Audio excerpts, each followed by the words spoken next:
Hi friends, तर मला काल जे कमेंट आले त्याच्याबद्दल मला बोलायचं आहे. तर लोक असे म्हणजे मी म्हणते लोकांना जे घरामध्ये कुत्रा देखील विचारत नसेल ना, ते लोक येऊन असं सोशल मीडियावरती असं वाईट साईड कमेंट्स करतात आणि काय बोलतात ना, आपल्या मनाचं काय असं ते काढतात ते सोशल मीडियावरती.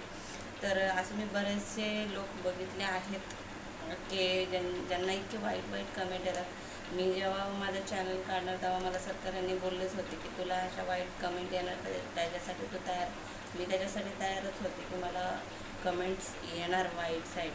पण असं बोलून, असं वाईट बोलून दुसऱ्यांना डिस्ट्रॅक्ट का करतात हे लोक, मला हेच समजत नाही. तर मला ती जी कमेंट पडली तर मला काही घंटा फरक नाही पडत. मी तर काढणारच, मी तर व्हिडिओ बनवणारच, चांगलेच बनवणार. तर ती गेली उडत. तर भेटून येत ब्लॉग मध्ये.